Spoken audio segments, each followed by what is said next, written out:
The war on drugs has been an utter failure, and I think that we need to rethink and decriminalize our marijuana laws. But I'm not somebody who believes in legalization of marijuana. What I do believe is that we need to rethink how we are operating in the drug wars, and I think that currently we are not doing a good job. Why do you support the decriminalization of marijuana?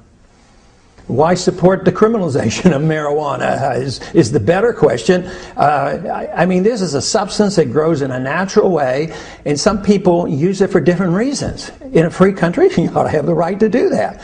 And another good reason is the war on drugs is a total failure, and it's created a monster of a problem for us, and we spend hundreds of billions of dollars. Prohibition is absurd. Good evening, Mr. President. My name is Mackenzie Allen. I'm a retired law enforcement officer and member of LEAP, Law Enforcement Against Prohibition. The so-called war on drugs has been waged for 40 years at a cost of $1 trillion and thousands of lives, with nothing to show for it but increased supplies, cheaper drugs, and a dramatic increase in violence associated with the underworld drug market. Sir, do you think there will or should come a time for us to discuss the possibility of legalization, regulation, and control of all drugs, thereby doing away with the violent criminal market as well as a major source of funding for international terrorism? Thank you so much for your time, Mr. President. Well, I think this is an entirely legitimate topic for debate. I am not in favor of legalization. I am a strong believer that we have to think more about drugs as a public health problem. When you think about other damaging activities in our society, smoking, drunk driving, making sure you're wearing seatbelts. Typically, we've made huge strides over the last 20, 30 years by changing people's attitudes. And on drugs, I think that a lot of times we have been so focused on arrests, incarceration, interdiction, that we don't spend as much time thinking about how do we shrink demand. And this is something that, within the White House, we are, looking at very carefully. Do you care about sick people using marijuana? I mean, have you come out for that? The answer is no. I say that there was one question that was voted on that ranked fairly high, and that was whether legalizing marijuana would improve the economy and job creation. And I don't know what this says about the online audience, but I just want, I don't want people to think that this was a fairly popular question. We want to make sure that it was answered. The answer is no, I don't think that is a good strategy to grow our economy. So, groups. We don't get our rights because we're gays or women or minorities. We get our rights from our Creator as individuals. So every individual should be treated the same way.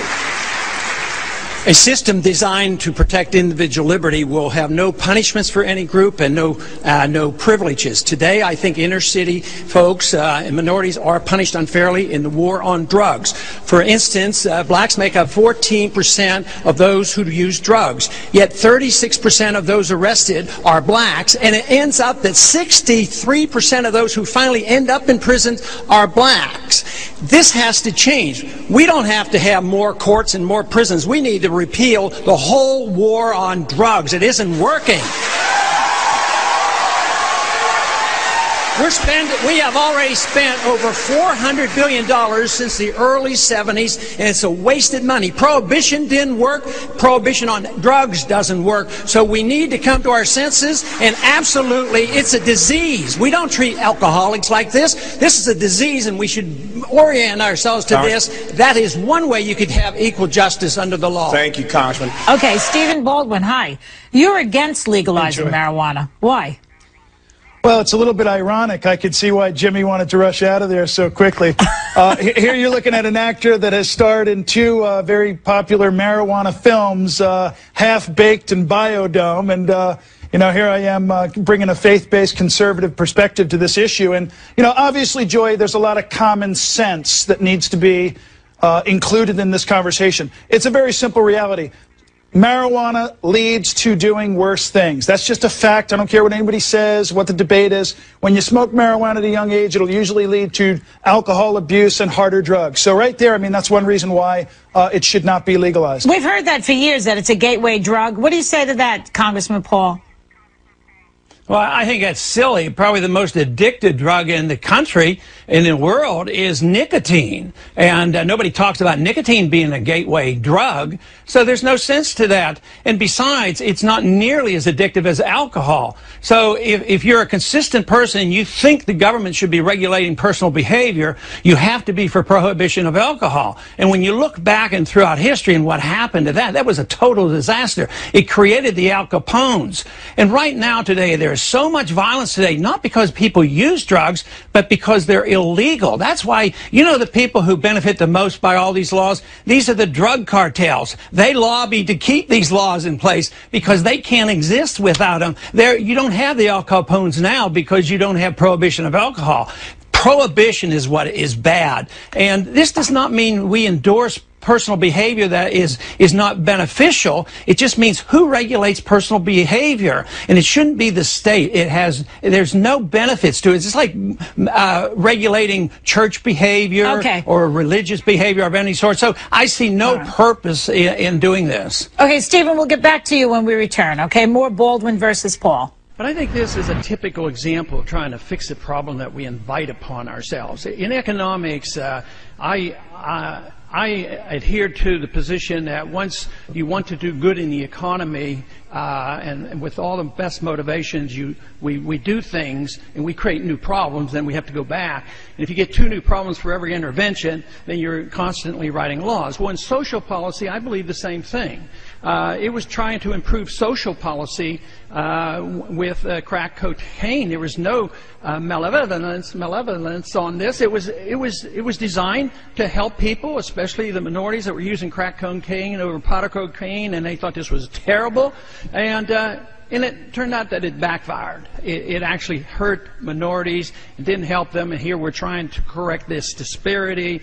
And it just, to me, confirms the fact that the government management, whether it's the economy or social policy, doesn't make a whole lot of sense. Okay, we're back. Stephen, let me ask you a question. Congressman Paul brought up the whole idea of medical marijuana. What is your response to that?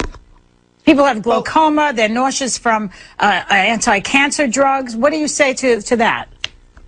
Well, again, you know, there is, you know, not a whole lot of research to back up the fact that there aren't alternatives even to that. There's lots of pain relieving practices that people can study. So I must say that, to be honest with you, Joy, when in fact there are people for those reasons that do have success with it, then if prescribed under a controlled situation, then yes, obviously that makes a lot of sense. But back to Mr. Paul's statement about, you know, the addictive aspects of smoking cigarettes. Obviously, if I smoke a cigarette, I'm not going to get in my vehicle and be impaired potentially to damage somebody else's life. If we legalize marijuana, there's no question that the number of deaths related to people being impaired under the influence of marijuana is going to increase. The question is, just to be able to tax it, is it worth it? That's the question. Ron, what do you say to that?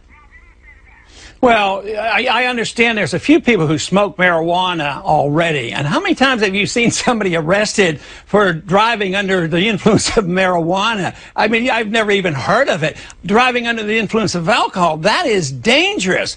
But people shouldn't do that, and they should be responsible. But you can't get more people smoking marijuana. It's just that what is so bad is the war on marijuana, putting people in prison. They can be caught using drugs for the 3rd time, never committing a violent act, and putting them in prison for life. And yet rapists and murderers can get out. And if you think of all that expenses, you're talking about hundreds of billions of dollars that get spent on this.